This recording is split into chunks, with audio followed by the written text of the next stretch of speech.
When I turned 12, Bishop C, a middle-aged man with no training in counseling or the ministry, escorts me to my first morality check. These interviews are meant to shame curious girls like me into silence. Shame is a regular member of my Mormon congregation. The interview starts out with questions about smoking, drinking, and whether I'm an obedient daughter to my parents. But then he levels his gaze and asks, "Do you masturbate, sister? What about heavy petting? Have you had sex?" I don't say anything about my father's pornography habit and how it leads my brothers, their friends, and me to some interesting ideas about sex and some lasting lessons about what women are for in this world. One day when my parents are gone, I'm flattered into posing like the models in Penthouse. I'm talked into taking off my panties and instructed to do it like the centerfold. I'm hesitant, but I love the compliments and positive male attention, so I comply. A second later, I'm pinned to the bed by a 14-year-old boy. I try to wiggle away, but he puts all his weight on me and whispers into my terrified face, "Don't be scared," as something hard presses against my vulva. I start crying and kick him off me, run into my room, slam the door, and move my desk in front of it. I tell no one. In the aftermath, I binge eat, hoping it will keep anyone from wanting to do that again. Over the ensuing years, I developed other eating disorders, first anorexia, then bulimia, all part of a strategy to regain control over my own body. I commit to becoming an unimpeachable Mormon woman while pushing boundaries just enough to remind myself that I am damaged, dirty goods. At 16, my resolve fails. He's a 21-year-old returned missionary. One night after a movie, we're steaming up the back of my Toyota Tercel, and he's trying to get my underwear off. "Oh, no, never," I exclaim, pushing him off. He has sex with himself on top of me. Afterwards, I sit in a shameful puddle with nothing to clean myself with and vow never to get that close to sex again until marriage. A few weeks later, I learn I'm pregnant. "Well, it can't be mine," he says over the phone. "We didn't have sex." "I haven't been with anyone else," I say after I stop crying. "It had to be that night in my car." His silence speaks his doubt. "Well, I guess since we were talking about getting married eventually, we'll just do it now," he finally says. I'm 17 and marrying the missionary. My husband dictates what I wear, who I see, and as soon as our son is born, he tries to force me into a second pregnancy. To combat my depression, my mom encourages me to take a class at the community college. I sign up for a debate, pro-choice versus pro-life.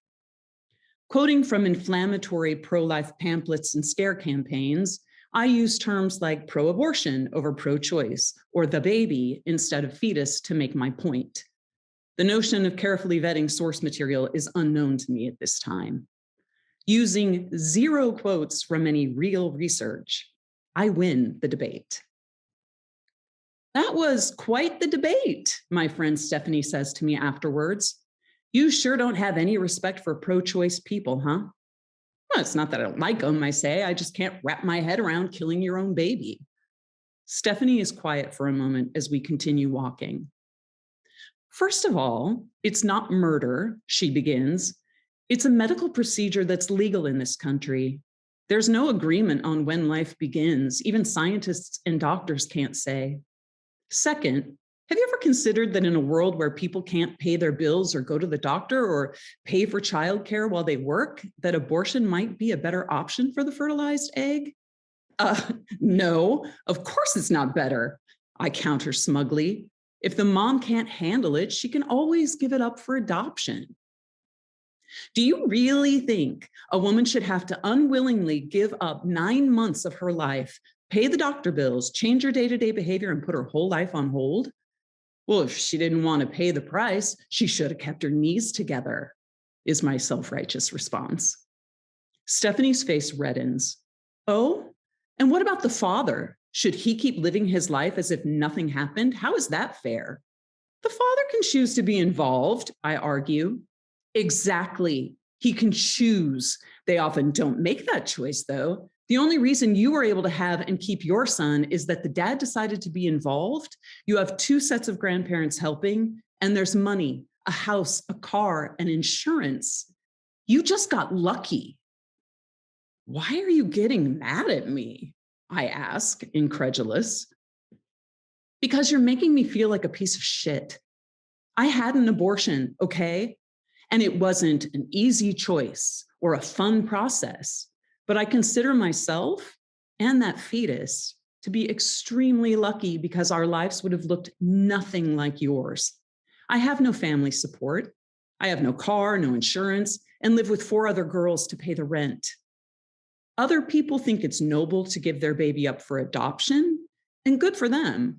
But looking at my own life, I think it was responsible and my legal right to do what I did. I'm not telling anyone else to make the same choice I did. So, what is it that makes you think you have the right to tell people what to do? We walk in silence to my car.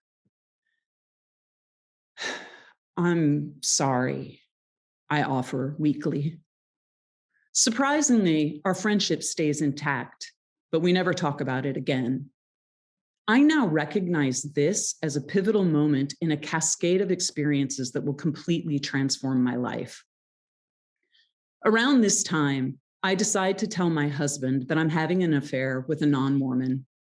He charges me and wraps both hands around my neck. "You whore," he hisses. His violence is a frightening reminder of the frequent violence my father inflicted on my mother. My husband goes to our bishop to demand my excommunication, the typical punishment for adultery. I meet with the bishop.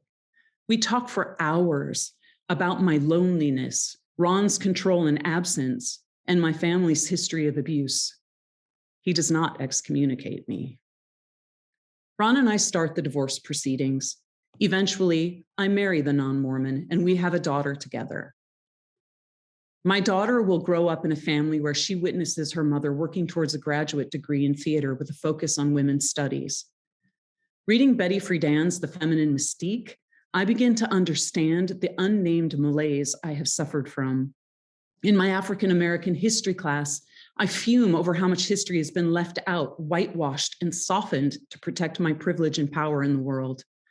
I take literature classes where female authors are centered, their works celebrated as acts of resistance. I become curious. I become dangerous. I'm a full-blown pro-choice nightmare by the time I become faculty at a school in North Carolina. I commit to raising my daughter and now out gay son in a progressive, accepting home, free of shame. One day, when she's 20, my daughter calls me in tears. "I need to tell you something," she says. She goes on to recount a secret abortion she had a few weeks earlier. "You raised me to feel no guilt about sex and to protect myself," my daughter says. "And I felt ashamed that I didn't do what I knew how to do." How on earth could this have happened? I was relieved that she had exercised her choice, but flummoxed at her need for secrecy and the shame that I had vowed to keep out of her life. I had worked so hard to kick shame to the curb, but had found another way in. I understand now that my passionate crusade against the zealotry of my upbringing might have led to unintended consequences with my daughter. Zealotry and passion are close to being twins. Both offer a potential pathway to shame. These days, I focus on damage control when shame is in the picture. I choose my words carefully. I work as a clinic escort to demonstrate that there is no shame at all in having autonomy over your life, your body, and your relationships. If you arrive at our clinic, despite the myriad ways shame has tried to block your journey, I will shield you with my oversized umbrella, lift you up with words of empowerment, to drown out the shaming voices of the protesters and support you no matter what happens for you that day. This is my way of reclaiming an experience of wholeness for my daughter and for myself. A wholeness that shame will no longer deprive us of. Thank you.